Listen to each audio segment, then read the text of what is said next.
Look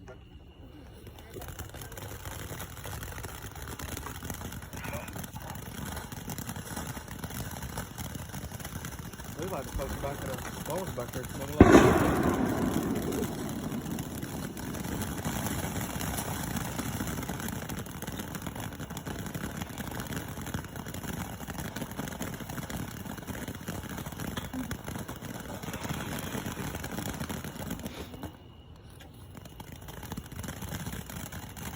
Oh.